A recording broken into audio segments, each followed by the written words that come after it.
think it's the 14th. Hold on. Arman on? What's that big building across the street from Nighthawk? What's that big building across the street from Nighthawk? Arman? That's a neighborhood. No, there's like a big building behind it. I'm looking for. No, it's in a neighborhood. There should be nothing behind it. It is in a neighborhood. It's behind it is another building.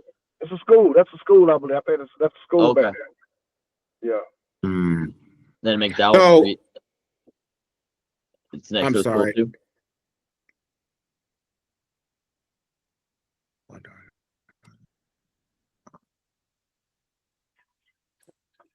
Now, all right, what are we looking for here?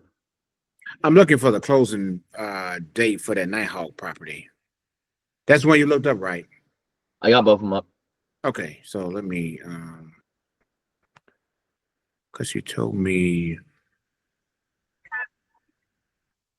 Okay, Armand, do you have the closing date for that for the Nighthawk property? Nighthawk should be the 10th. The 10th. It's like within 2 weeks. 10th is a week away.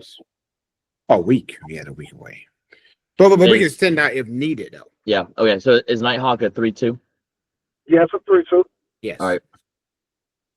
And it's worth 65. So after repair value, it's worth what, Armand? I think it'll come in probably about probably about 150, 140, 150.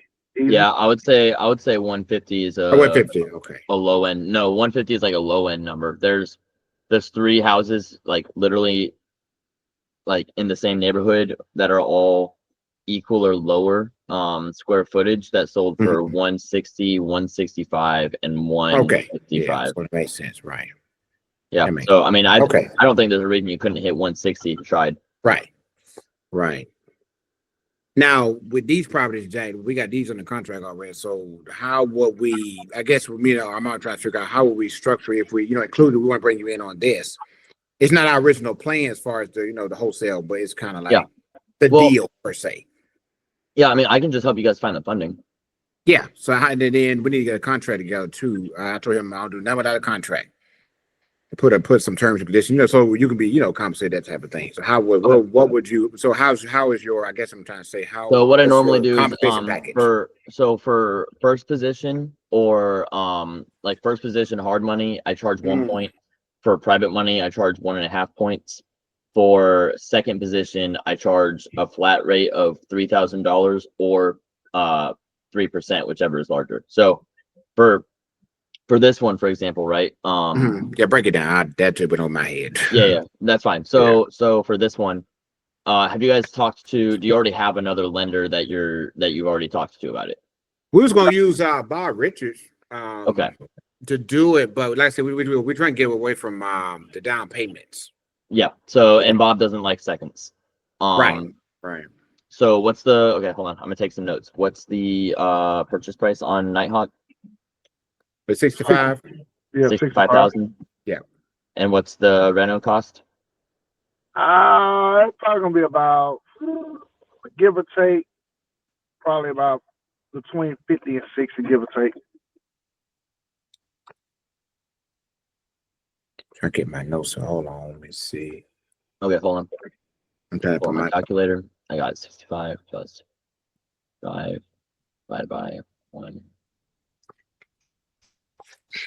Okay, so to get this fully funded, 0 down payment, couple different ways. One, you could bring you could put it on a credit card. Baby, you got some milk? Yeah, you want to say hi? Hello. What? It's got a cow on it. So you could put you could liquidate a credit card, and that's an easy way to do it. Mommy got you a new straw. You could put like down payment and closing costs on a credit card. You can liquidate those pretty easily. You could So I thought what happened to or what's the option with the gap funding? Did we? So the option with it. So here's the thing about the gap funding. It's only going to work on this one if you have cross collateral. And I'm going to share my screen in a second. Let me show you what I'm talking about. Okay. So.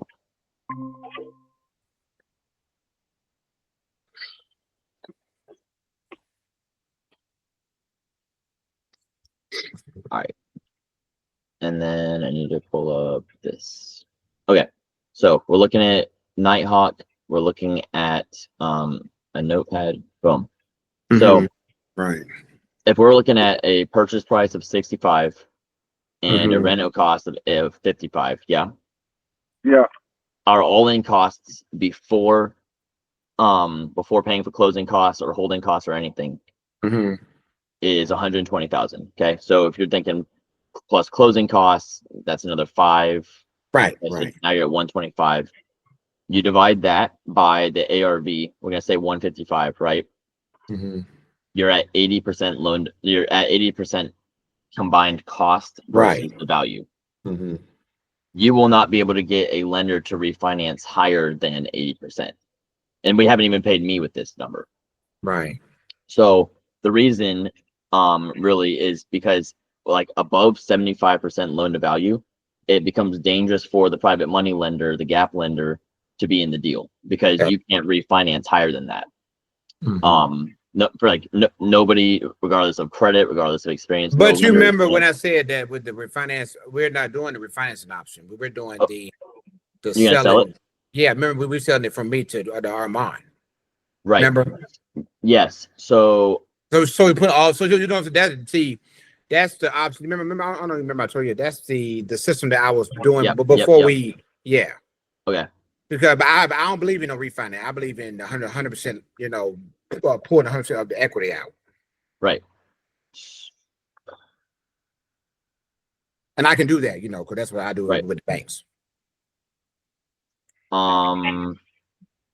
Okay. So in that case, if you're going to sell it to Arman. Yeah. So you remember I'm rehabbing. Yeah, I remember that. I remember the system. I'm trying to think of it from like the lender perspective. I got you. How to pitch that. Because what you're going to be saying is like, I already have my buyer lined up before I close. Yep. And that's good. The lender is probably going to want to have like some kind of proof that like, okay, Arman, proof of funds. Not proof of funds, proof that like the end buyer being Arman is like committed, right? So he's going to want to see some kind of deposit or some kind of like EMD or something. I'm trying to think of like the way how to pitch it. What's up? I got another one for you to look at tomorrow. Hold on, let's get through this one first. It's gonna be. I think you talked to somebody else. I don't know. Oh, all right. I don't know.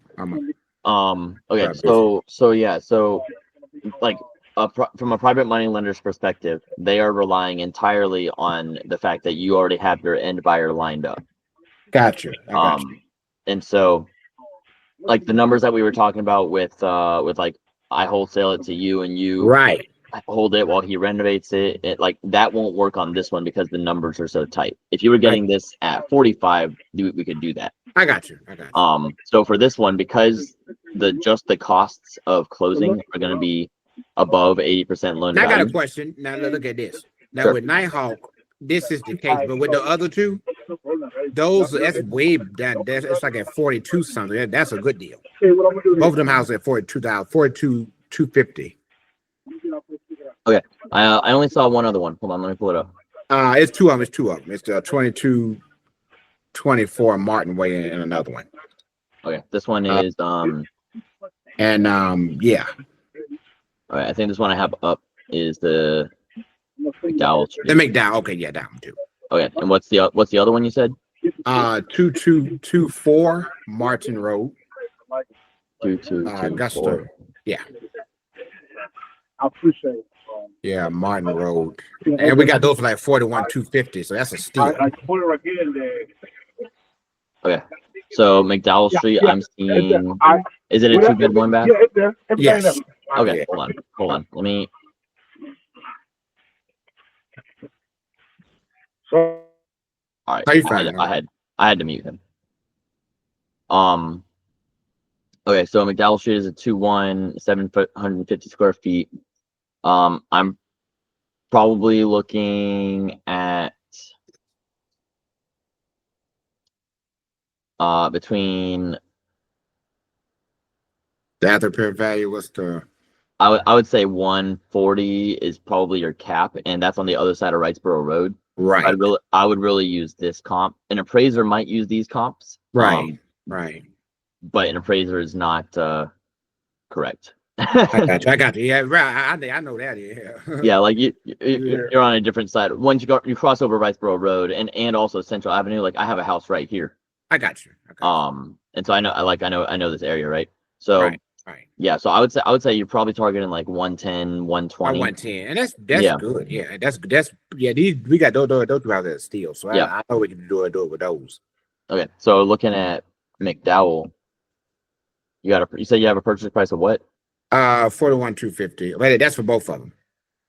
You're getting 2 for that price. No, you're getting 2. Okay, each one of those price. Is they're both that same number. Yeah, right. One at a time. Okay, so this one's 41,250, and the other one is 41. Okay, it's 41,250, right? Gotcha. And we can do it individual, however when it makes sense. Yeah. Yeah. Okay. So, what's the renovation costs on McDowell? Arman, we need him for that. Arman. Oh, Arman, I muted you because you were talking. I need you to unmute yourself. I can't unmute you. Oh, here we go. Can you hear me now? Yeah. All right. What's the on that one? It'll probably be between 30 and 40 on that one. In between. Let's say 40. Yeah. All right. We try to see about the gap funding on those 2 properties. Yeah. And what about what's the cost on Martin? Martin, I'm gonna add a bathroom. I'm gonna add a bathroom on that one. I think Martin will probably push that one probably closer to it because it got some plumbing and electrical. We got a good little bit to do on that one. But probably about the same 40. About 50 on that one probably. 50. Okay. All right. So for McDowell, since I got it up, we're looking at 41250. Yeah. Plus 40. We're having. And then we said it's gonna be 110. Yeah, that max. Let's see. So this one, just like the base costs, you're at a good number. You haven't paid the private money lender or me with these numbers or closing costs. Right. And so let's say I don't mind paying the closing cost, but so let me think. So we're looking at, so that's your purchase price. Right. Plus, so you want all of that covered. Yeah. Preferably by one lender. Mm-hmm. That's like I said, I don't believe in refinancing, Yeah. So lenders, the reason lenders want to see that it can be refinanced is that if they have to take the property, they can refinance the other lender out or refinance their money out. So that's why refinancing is important. Like at the end of the day, and I know, and Arman knows that you're going to sell it to Arman, right, after it's done. But the lender cannot rely on that because, but even if they have a guaranteed buyer, I'm thinking like a contract. So I've seen lenders go for that if like the buyer has non-refundable money down. But at the end of the day, it's still a risk that from the lender's perspective. Right. Like at the end of the day, Arman. So you're saying it's impossible to pitch it to them because of that reason. It's not impossible. We just have to basically decrease the amount that they'll give, right? And so for this, I mean, you're looking at a loan amount so small that I got you. Let's see. What if we did? But a down payment would be what? That would be like that? $4,000. Yeah, $4,000. Yeah, 4. Not 2. Yeah, but no, it'd be 8. 20%. Oh yeah. 20% that Bob Richard Yeah, man. I mean, you might have to go through him for this because of the amount of these the loan sizes on this. I don't think most of my lenders, like my favorite lender to use for fix and flips, they won't do a purchase price less than 82. Oh, okay, yeah, gotcha. So for what I would really like is I would really like all of these numbers plus plus 5,000 for closing costs. Okay. Plus 1,000 for me. Okay. I would like all of this to be below 70%, because then if that was true, I could get you pretty much 100% funded. I got you. At 73% without paying these two things, it's just tight. This one's at 78%, right? So that makes it tough. And I know there's no extra agents and stuff like that, y'all aren't using a buyer's agent. We are, we are using it. Oh, you're using a buyer agent? Yeah. Okay. But that's included. Are they being paid by the seller? Arman, do you know that from Chris? I think on these last couple, I think the seller did pay. I think the seller was paying. But on these, I think the seller gonna pay her. Cause I think we pay her I think we pay her 2%, something like that. Okay. Yeah. These numbers are I could get you funded with these numbers, the purchase price being 40 and 60. I could still get you funded with those for with just the number, but going against the ARV, it puts the loan to value too high. And from a lender perspective, right? Okay. Right. Arman gets hit by a car at the end of the renovation. He doesn't close. Now Forrest doesn't have a buyer lined up. And you can't refinance, right? Because now you're at 81% loan to value or something. So now the lender is where does my money come from? Where do I get my money? I got you. How do I get my money back? That makes sense. So Jackson, my next question would be, so it ain't really about the value of what you're buying. It's all about I mean, I mean, cause every deal we got hella room of ARV and resale. So do we need to get the renovation costs down on these to make the deal go through? So whatever cost you can bring down would help.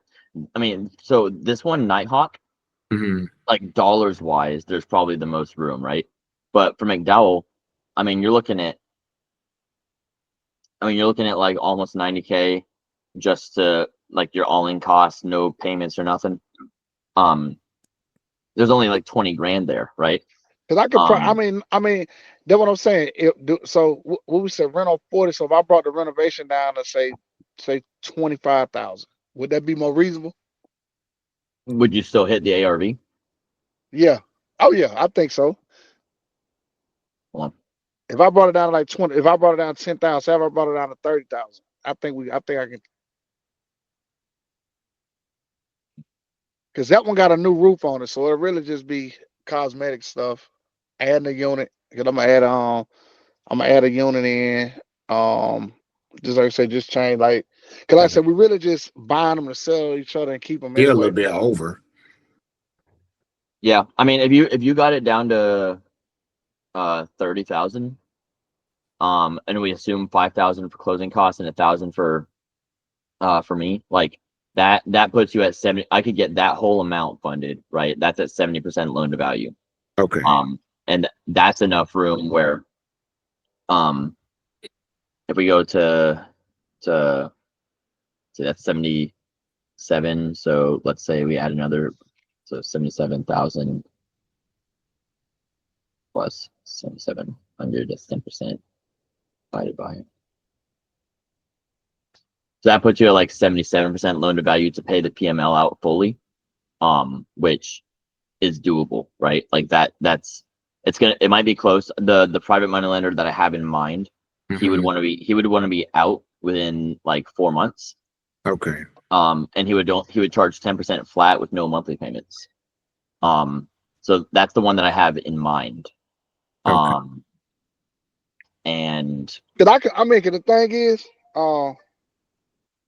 like I said, I can probably bring it. I just have to. I can probably still keep the ARV in. I mean, cause the thing is, if we can get out of there, well, we ain't got to put no money down, get in and get it done, then that'll be fine. We can make that happen. Now, how would that work? Another thing with the refinancing, how would that work?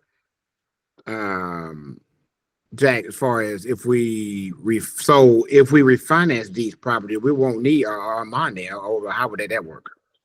so if you had to or chose to refinance, I could refinance it with like a DSCR loan if you're just trying to keep it, right? If Forrest wanted to keep the properties, Yeah. Right. then I could broker a DSCR loan, and that would be you'd be at 80% for a rate and term, which just means 80% rate and term means they'll give you 80% of the appraised value, aiming to just pay the existing loan off and maybe cover closing costs. And sometimes it puts a little bit of money in your pocket, sometimes it doesn't.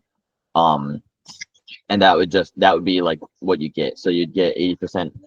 What? What'd you say? You want me to read? Yeah. I'll go read you in a second, okay? All the way around to the last though. The last though. Okay. Yeah. So you'd get 80% loan to like a loan that is 80% of whatever the property is worth. And that would be the loan amount that you get. So for McDowell, it's gonna be worth 110. You're gonna get pretty close to this number. You're gonna get a little bit more than this number.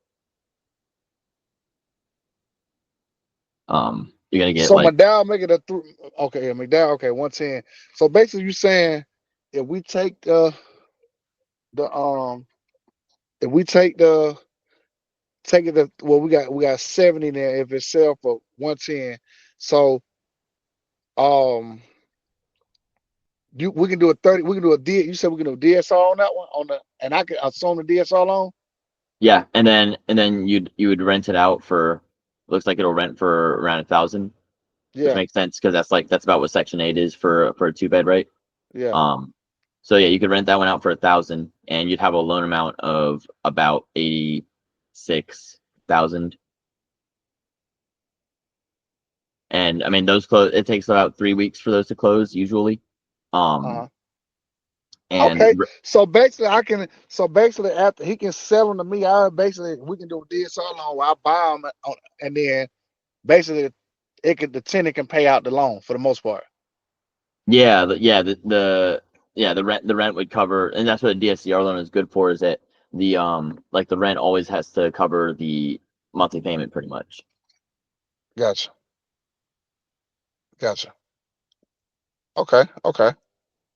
Okay. So, and that's like when lenders are looking at whether, like gap lenders are determining whether they're going to do a loan or not. They're like, okay, can my borrower refinance me out at the end of the day, like if everything goes wrong, right? All right. So, go ahead. So based on that one, right? All right, so we do it for all right. So 30,000 renovation. All right. Then we refi it out at 110. I mean, not refi it out. He sell it to me for, you said 110. I'm sorry, I was on a call with Lowe's. Yeah, so the ARV is 110. You're gonna get 80% of that probably. Okay. It might appraise higher depending on like the fixtures and stuff like that. Like you might be able to. You said you're gonna add a bathroom to it, or no, that was gonna be for the one on Martin. Okay. So you're gonna make it a 2-2. No. McDowell, we're gonna keep it. It's a 2-1. We're gonna keep it a 2-1. Yeah, but Martin, you're gonna make it 2-2. Yeah. What's called? We're gonna make it a 3-2. Martin gonna make it 3-2. Okay. Mm-hmm. That changes things. So Martin. How much square footage are you adding? Martin probably. I mean, I'm gonna use the square footage. How many square footage Martin pulling up as? 900. So it's probably gonna be about. I don't think they got. It's probably about 12 total. That's what I'm thinking about. 1,200 total. I don't even see anything in that neighborhood at 1,200. Well, actually, hold on.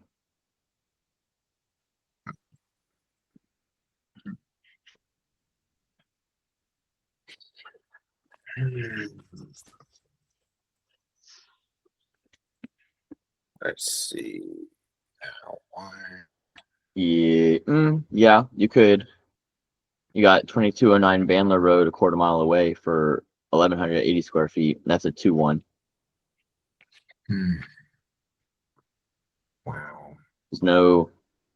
You got 2806 Richmond Hill, which is half a mile away, and that's about 1,200 square feet. It's a 3-2. There's a lot of 3-1s in the neighborhood. Yeah. Wow. Yeah, Well, I would say for that one, you're probably looking at an ARV.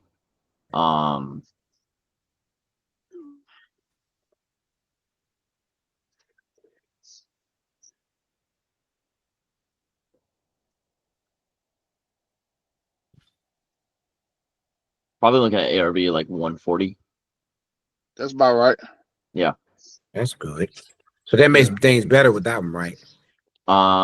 Is it you got 50K for a renovation on that one? I would say, yeah, probably some between 40 and 50, but I'd say 50 on the high end. All right.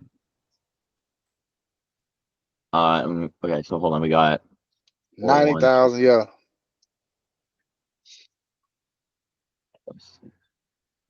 I'm just using 6 as like closing costs in me. Right. Like that, I'm just making that number up. Yeah, I got it. Let me see. Yeah, this one's good. You're at 69%.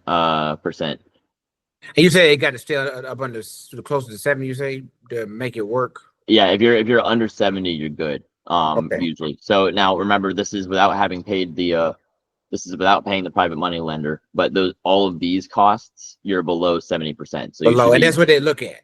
Yeah, I mean, they still want to see that they'll get their profit out, but if it's like, if it's a difference between, you guys bringing like $2,000 to the table versus like the 8,000 plus closing costs and all that, like, you're looking pretty good to do this 100% with my 100% guys. Right. And then we can DSR at what?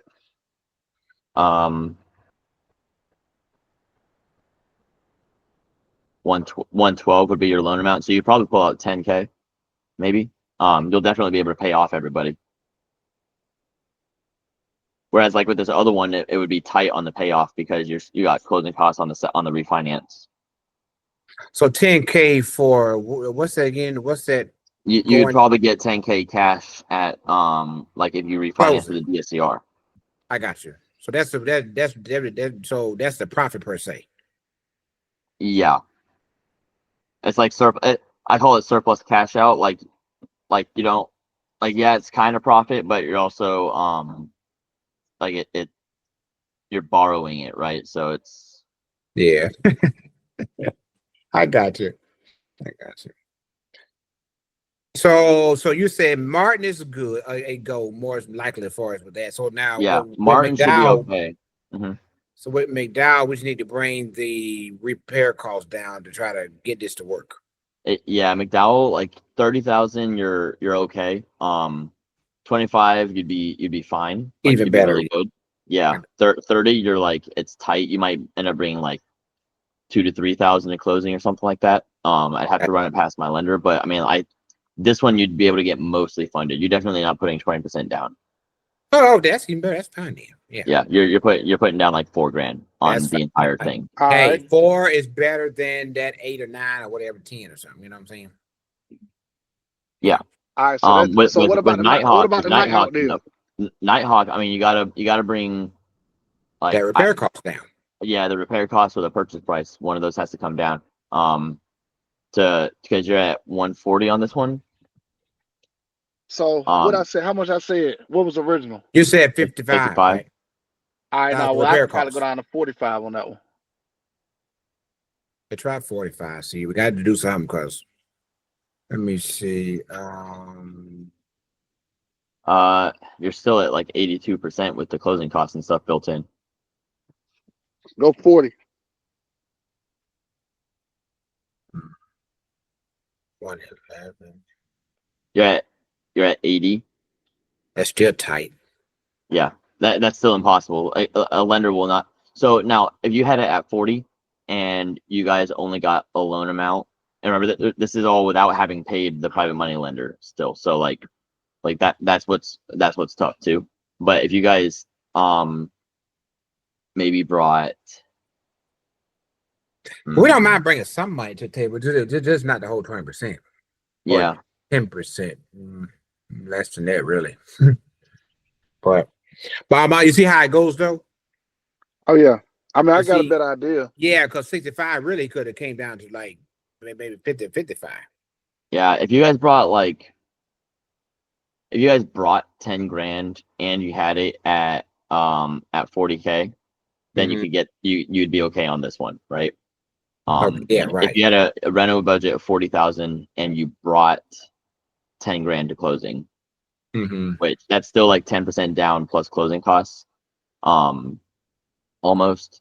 But it's 10% down on the purchase. But yeah, I mean, it's still close, like you're still at 72, but it's more likely to get funded. So to get funded, we need to keep it under 70 and under. That's the ideal. Yeah, that's the for magic your limit. lenders. Yeah, right. Yeah. And the lower So the that's better. 70% being ARV and that's before Yeah, so you want it to be at 70% of the ARV. of the actual value, the current value. No, the future value, the after The future. renovation. Okay, gotcha. Yeah, so that's why we're doing. So this is 101 divided by 140. 140 is the ARV. Right. And what that does is like because the lender is going to assume that you're going to go do the renovation. Otherwise, they wouldn't do the loan, right? Now, if you go do the renovation, the ARV is what the house should be worth at the end of the day, and they're going off of that number for whether their money is safe. So I'll say that question. Okay, now Jack. Now, anything, I basically see how you doing. So anything under 70%, we good. Yeah. Yes. Yeah. That's including like his fee, the closing costs and all that stuff. Yeah, and I mean like this if you can get everything, the all-in project costs at 70% of ARV or below, right? Like it's a pretty strong bet. Okay. Now, how much did that? Now, one other question: if we did that night halt like that, how much if we refinance with a DSCR loan? What would be the I guess the cash out from the refi?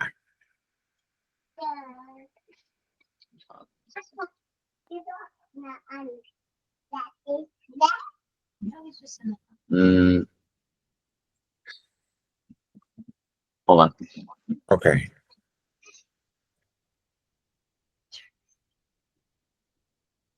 You're out. It's okay. That was scary. You're all right. That was really fun. You would basically get all of your money out of it, but probably no cash out. So there wouldn't be any like quote unquote profit, but you would probably get all your money out of it. What you mean all your money back as far as the what you put in? Yeah, so you guys brought 10 and you had a rental budget of 40, you paid 6K for closing costs. All of that, because you're looking at about, if you could do 80% of 140, you're looking at 112. Right, gotcha. If you do all of this, it adds up to about 111. Gotcha. So there's you won't get any like surplus cash out, but the money back, it makes sense. I got you. Yeah. So everything we put in, we'll get it back at the closing table, that type of thing. Yeah.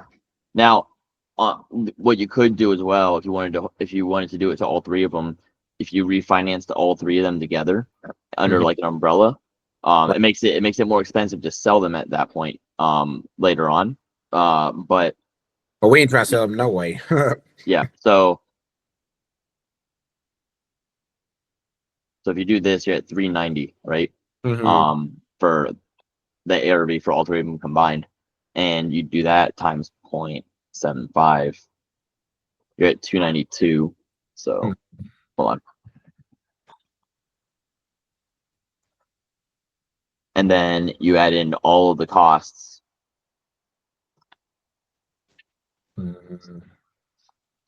Like, I'm just gonna do it this way. 1 1 1 0. I see what you're doing. Let me see. So I'm trying to do 292 minus 111 minus this one's 90. Right. This one's 80. Mm-hmm. And this one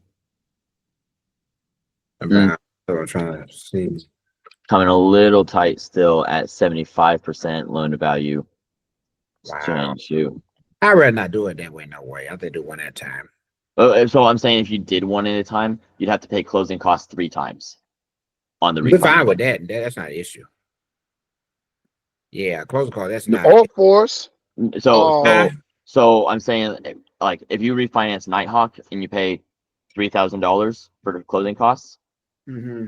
and then you refinance McDowell and you pay $3,000 for closing costs, Mm-hmm. and you refinance Martin, you pay $3,000 for closing costs, you've paid $9,000 for closing costs on the refinances. I got you. Or you do one and you maybe pay like $5,000 or $6,000. So like these are small numbers, but like doing it should add up, right? I got you. But again, on the other hand, when you go to resell, if you ever go to sell, you got to break the loan up or sell them all together.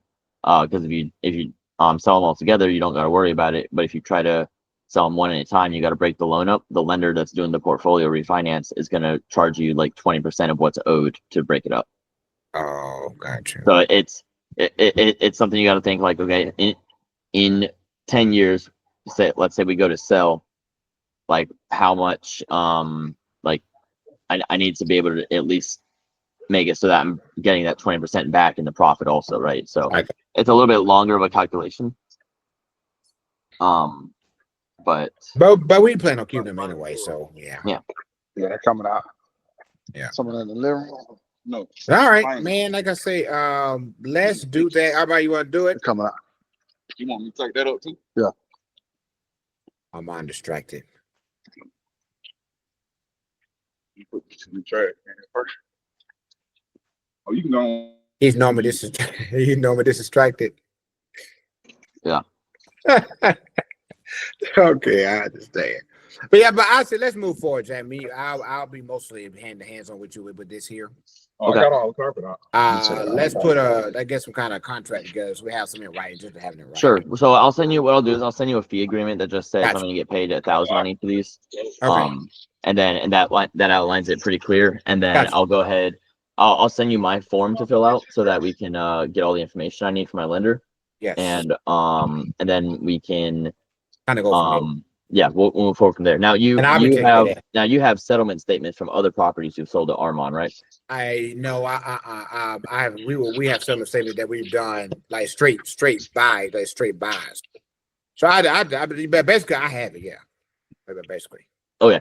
So you have settlement statements from like properties you've purchased. Right, in the company's name, right? Okay, and then how many do we need per se? I mean, they like to see 3. You don't have to have you don't have to have 10, but I mean, as long as you got 3, usually they're okay.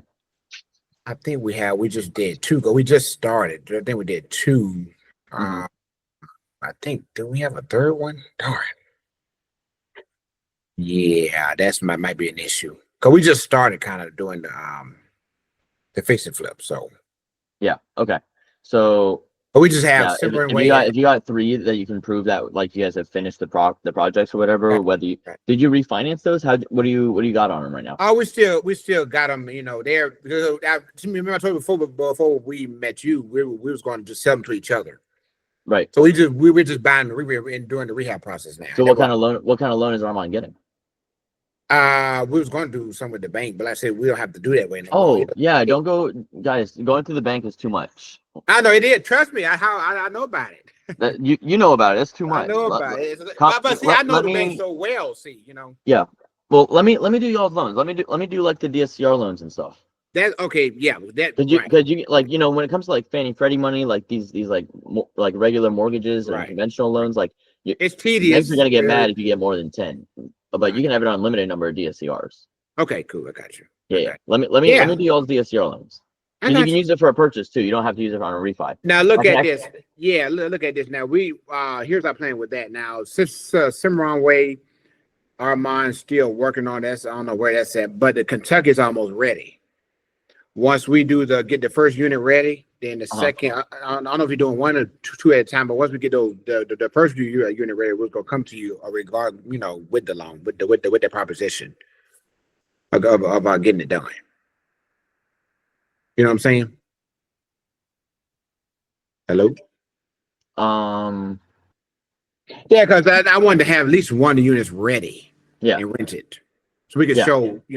I mean, I can show it anyway, but just to do it right. You know what I'm saying? Yeah. Well, so what we can do, go ahead and get get your tenant in there and stuff. Yeah, and at then, least one. At least yeah. one. Well, I mean, we can start working on the refinance on that one right away, or the sale. If Arman's going to buy it off you, I can go ahead and work on his purchase loan right away. Got you. And then I'll be the one kind of getting the paperwork together on his behalf. Yeah. Too easy.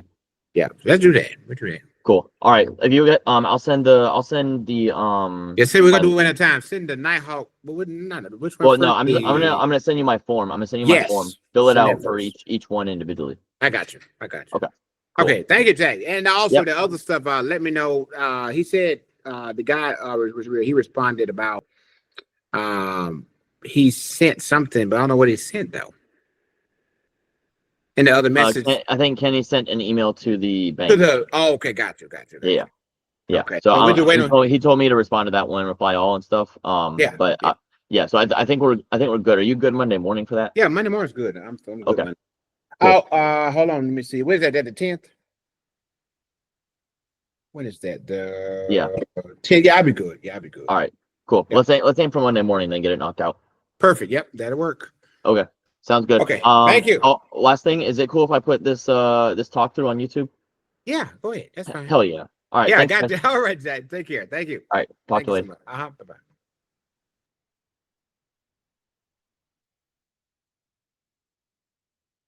All right. So obviously, that wasn't a very thorough underwriting session, but I was able to pull some pretty solid comps off of Deal Sauce. Augusta's kind of an interesting city because you cross over Wrightsboro Road, for example, is not a big road, but if you cross over it, you're in a different part of town.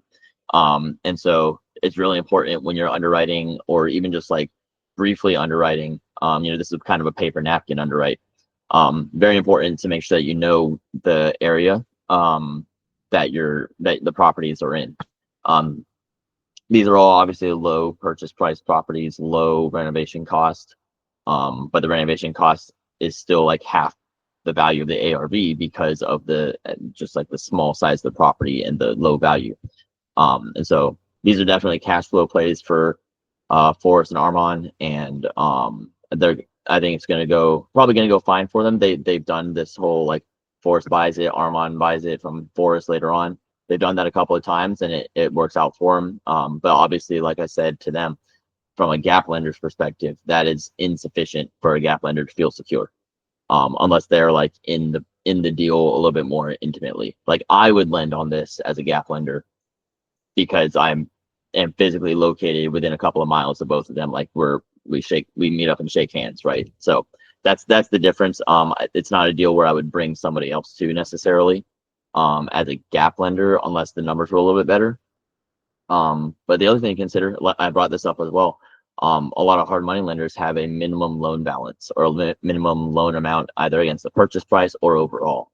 And so that's the other challenge that you can run into with some of these areas and you got them in every state, but these areas where the purchase prices are $50,000 and below on a property that still needs renovation, but the purchase price is so low that the lender won't touch it. So just things to consider when you're looking for properties you want to eat, and things to consider when your toddler wants to eat. Don't forget to